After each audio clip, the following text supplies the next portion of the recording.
उन्होंने इस खदशे का इज़हार यहाँ पे भी किया, जाने से पहले भी किया, दुबई से भी किया और जिस जगह पे वो थे, वहाँ से भी किया कि मुझे मार दिया जाएगा। पूरा मुँह ढका हुआ था, चादर पहनी हुई थी। लोग मुझे पहचान गए, मुझसे माफ़ियाँ माँग रहे थे। उन लोगों को बददुआएँ दे रहे थे जो कातिल हैं या सहूलतकार हैं इस कत्ल के। मिस जुवेरिया, पहले तो पूरे इदारे की जानिब से और हम सब की तरफ से आपके साथ बहुत बहुत ताज़ियत।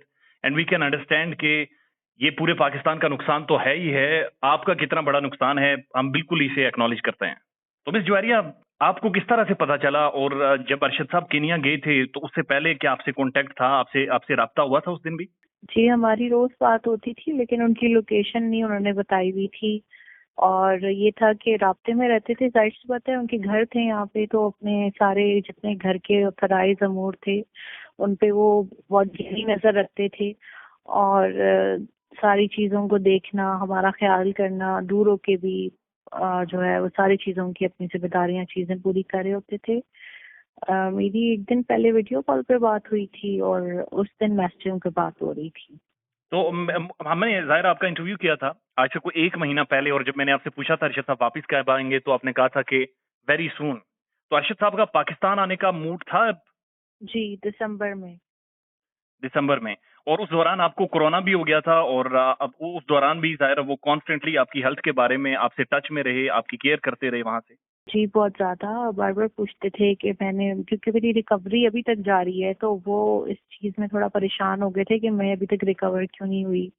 तो मेडिसिन का, खाने-पीने का बहुत पूछते थे और बहुत ज़्यादा जो उस मतलब अपनी फैमिली, बच्चों सबको मुझे लेके सबको बहुत केयरिंग थे, लेकिन वो अपने इवन फ्रेंड्स, उनके बच्चों, फैमिली, फ्रेंड्स और रिलेटिव्स को लेके भी बहुत केयरिंग थे। तो मुझे पूछते रहते थे क्योंकि मेरी तबीयत उस दिन भी खराब थी जिस दिन उनके साथ ये हुआ है और शहादत हुई है। तो मैंने उनको मैसेज किया कि मेरी तबीयत नहीं ठीक और मैंने आपसे कुछ डिस्कस करना है, तो मैं अभी आपसे आके बात करती हूँ। तो बस जब उसके बाद तक मैसेज डिलीवर हुए हैं, फिर उसके बाद बंद हो गए। तो मुझे लगा कि शायद वो कहीं ट्रैवल ना करे हों, तो सिग्नल्स नहीं होंगे, तो शायद इसलिए रिप्लाई नहीं कर रहे। तो जब वो किसी कवरेज एरिया में होंगे तो मुझे मैसेज कर लेंगे। लेकिन बस 2 ढाई के दरमियान मुझे कॉल आ गई उनके टीम मेंबर की। तो बस फिर उसके बाद तो बस एक क़यामत आ गई हम पे।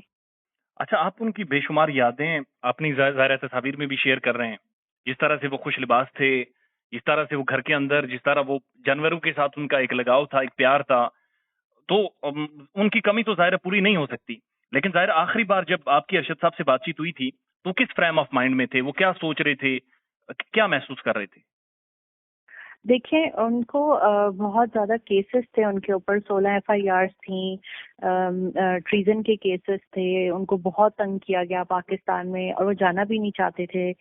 लेकिन हम सब फैमिली बहुत वरिड थे उनकी सेफ्टी को लेके। फिर जब उन्होंने जाने का फैसला किया, तब भी उनको जीने नहीं दिया गया।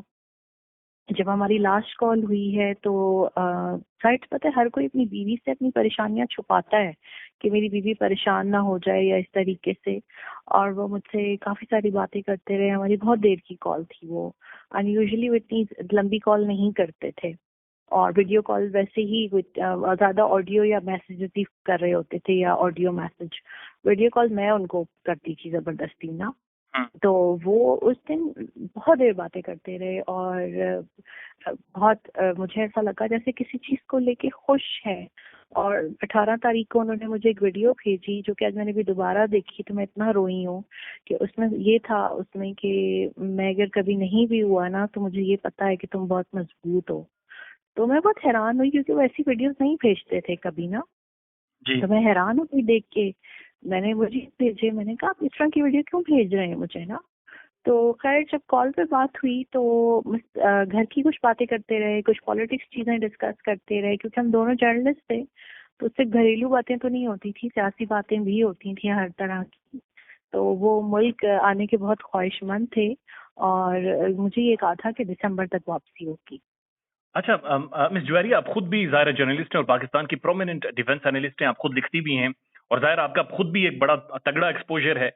तो आप क्या अरशद साहब ने इस हवाले से आपके साथ कभी ज़िक्र किया था कि कोई अब शख्स है, ये जो असैसिनर है, वो उनके पीछे है, जी, किया है, बहुत बार किया कि है। कातिल उनके पीछे हैं?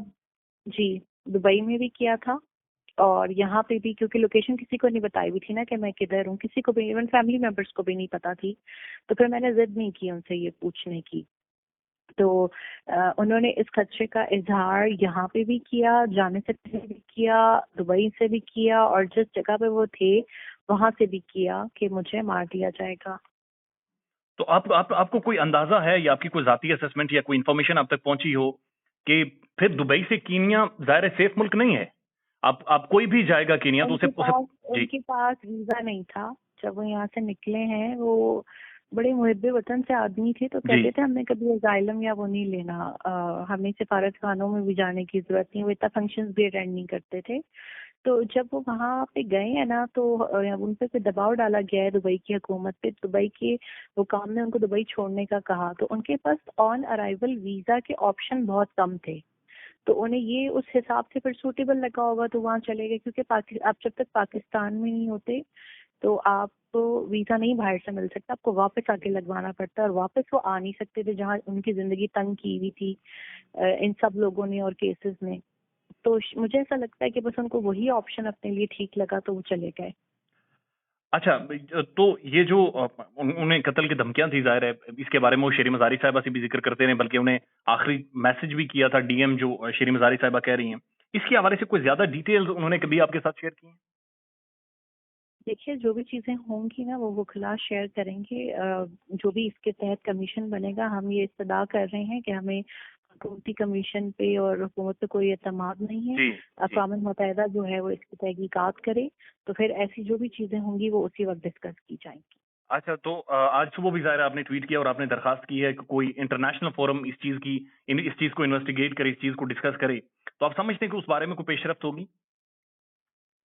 बिल्कुल होगी, क्योंकि जहाँ पर इतनी जुल्म और सफाकी हो रही है कि लोग उनसे हमसे मेरा सुहाग छीन लिया और बच्चों से उनका बाप छीन लिया, माँ से उनका बेटा छीन लिया, तो वहीं पे दुनिया में ऐसे भी बहुत लोग हैं कि जिनकी वजह से इंसाफ, असूल और इंसानियत जिंदा है। तो मुझे बहुत उम्मीद है कि चाहे वो हमारी आला जुडिशरी हो, सुप्रीम कोर्ट हो, या फिर अक़वाम मुत्तहिदा अगर अपना कमीशन बना दे तो हमें जरूर अरशद के कातिल भी मिल जाएंगे और इंसाफ होगा। अच्छा मिस जुवेरिया, जो उनका जिस तरह का नमाज जनाजा था, जिस तरह से लोगों ने उनके साथ मोहब्बत शो की है, जिस तरह लोग आपके साथ खड़े हुए हैं, जिस तरह से आपने हिम्मत बांधी है, इस सब के बारे में क्या कहेंगी आप? मैं बहुत ज्यादा तकलीफ में हूँ। जब से ये खबर आई है मैं खा पी नहीं पा रही, सो नहीं पा रही, और मुझे बार बार क्राइम स्पेल्स मुझे अभी तक यकीन ही नहीं आता। मुझे ऐसा लगता है वो अभी सीढ़ियाँ चढ़ते हुए ऊपर आ जाएंगे, ऊपर वाले फ्लोर पे घर के, और या मुझे आवाज देंगे और मुझे कहेंगे कि मुझे कहवा बना के दे दो या मेरी फलां बुक ढूंढ दो। मुझे उनकी सारी किताबें मैं सेट करके रखती थी।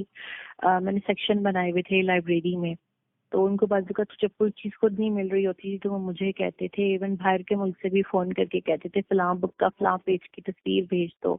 बहुत ज्यादा बुक्स पढ़ते थे। तो वो एक बहुत बड़ा लॉस है जो कि घर में मेरा जाती तौर पर हुआ है और उनकी वालदा का हुआ है।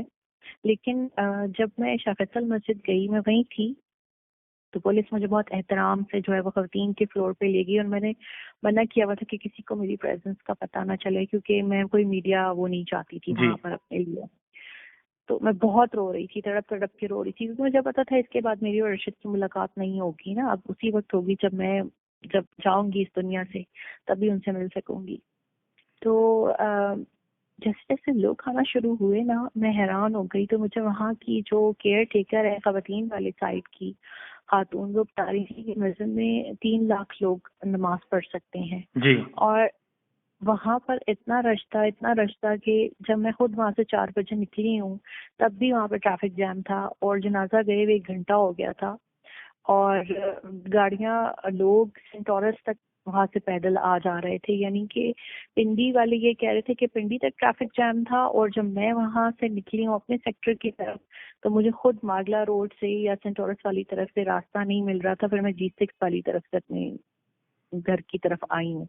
तो मैं इतना हैरान हुई, और मैं इतनी सब्ज़ी शुक्रगुजार हूँ इस मोहब्बत अकीदत के लिए। और जब मैं कब्रिस्तान गई हूँ तब भी मैं हैरान, हालांकि मैं पूरा मुंह ढका हुआ था, चादर पहनी हुई थी, लोग मुझे पहचान गए, मुझसे माफिया मांग रहे थे, उन लोगों को बददुआएं दे रहे थे जो कातिल हैं या सहूलतकार हैं इस कत्ल के। तो जितनी कुरान लोगों ने पढ़ा है, यासीन पढ़ी है, पता नहीं मुझे लाखों अब तक यासीन दरूद का तोहफा अरशद के लिए मिल चुका है, पता नहीं कितने माशाल्लाह कई सौ कुरान उनके लिए पढ़े जा चुके हैं, और लोग ऐसे उनको मौर्न कर रहे हैं, ऐसे रो रहे हैं जैसे उनका अपना कोई सगा रिश्तेदार क्या हो। और बस बहुत बड़ा अच्छा, गम है। ये कैफियत हकीकतन हर घर में है। ऐसा महसूस हो रहा है जैसे हमारे अंदर कोई शख्स मर गया है। मिस जुवेरिया, बुनियादी तौर पर आप खुद भी ज़ाहिर है एक डिफेंस एनालिस्ट हैं, आप खुद भी जर्नलिस्ट हैं, और आपने अपने ट्वीट पर भी लिखा कि मेरे हस्बैंड भी थे और मेरे फ्रेंड भी थे और मेरे फेवरेट जर्नलिस्ट भी थे।